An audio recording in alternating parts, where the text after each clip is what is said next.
5வது நாள் வழிபட வேண்டிய அம்மன் ஸ்கந்த மாதா. ம். இந்த பேர் கேட்ட உடனே உங்களுக்கு பாதி புரிஞ்சிருக்கும். ஆமா. ஏன்னா தமிழ் கடவுளுடைய இன்னொரு பேரு கந்தன்று ஆமா. தெரிஞ்சிருக்கும். நார்த் சைடுல அவர ஸ்கந்தன்னு ஸ்கந்தன்னு கூப்பிடுவாங்கன்னு கூப்பிடுவாங்க. தெரிஞ்சிருக்கும். ஆமா. கார்த்திகேயன், ஸ்கந்தன் 2மே அங்க அவருக்கு பேரு. ம். ஸ்கந்தனுடைய மாதா, ஸ்கந்த மாதா. அதுவும் பார்வதியோட பேர் ஆமா. தான், துர்க்கை தான், பராசக்தி தான். ம். ஸோ ஸ்கந்த மாதா அப்படின்னு சொல்றோம். இங்கே நம்ம என்ன கும்பிடுறோம் அப்படின்னா, காளி, ஓகே.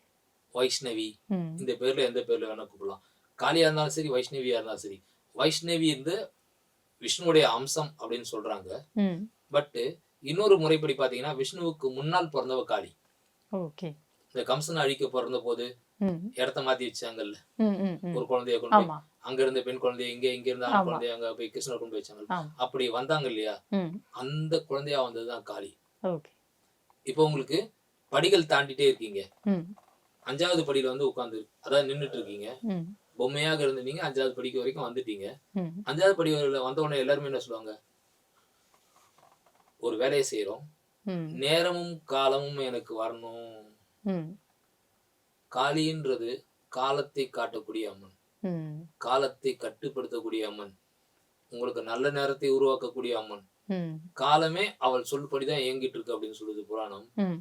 அந்த காலத்தை உருவாக்கக்கூடிய, காலத்தை செயல்படுத்தக்கூடிய அம்மன் உங்களுக்கு சாதகமா இருக்கும்போது, உங்களுக்கு அதுக்கான காலம் அமையுமா அமையாதா? கண்டிப்பா அமையும். ஸோ உங்களுக்கு 5வது ஸ்டெப்ல வந்துட்ட உடனே, ம். காலமாக அந்த காளி இருந்து உங்களுக்கு உதவ ஆரம்பிப்பா. ம். ஸோ இந்த காளிய நீங்க வழிபட ஆரம்பிப்பீங்க. ம். ம். 5வது நாள் அம்மனுக்கு போட வேண்டிய கோலம், கடலை மாவுனால கோலம் போடணும். கடலை மாவு இல்லாதவங்க சார்? கடலை மாவு இல்லன்னா கடலை பருப்பு. ஓகே. கடலை பருப்ப கோலத்துக்கு நடுவுல கொஞ்சோண்டு வைங்க. ம். இது எல்லாமே எறும்பு மாதிரியான உயிரினங்கள் சாப்பிடும். ம். அதனால பலன்கள் உங்களுக்கு கிடைக்கும் அப்படின்றதுக்கு தான். ம். இந்த பலன் உங்களுக்கு கிடைக்கும்போது தான் உங்களுக்கானது இருக்கும். இன்றைக்கான பூ பவளமல்லி. பவளமல்லி உங்களுக்கு தெரிஞ்சிருக்கும்னு நினைக்கிறேன். ஆமா. பவளமல்லி பூ. இந்த பவளமல்லி பூவ வச்சு கும்பிடும்போது என்னன்னா, இந்த பவளமல்லிக்கு ஒரு தன்மை உண்டு. ம். இந்த பவளமல்லி எல்லாரும் தூங்கிட்டு இருக்கும்போது மிட் நைட்ல தான் பூக்கும். ஆமா. மிட் நைட்ல தான் பூக்கும். இன்னும் சொல்லப்போனா மிட் நைட்ன்னு சொல்றத விட அதிகாலை விடியல் நேரத்துல பூக்கும். ம். இந்த பூ உங்களுக்கு என்ன சொல்லுது? உங்களுடைய காரியத்துல நீங்க செயல்படுத்துற எல்லாத்தையுமே உங்களுக்கு எல்லாம் வேலை செய்யணும் அப்படின்னாக்க, விடியற் காலையில தூங்கி எழுந்து சீக்கிரமா, ஓகே. வைகறை துயில் எழுன்னு சொல்லுவாங்க இல்லையா? ஆமா.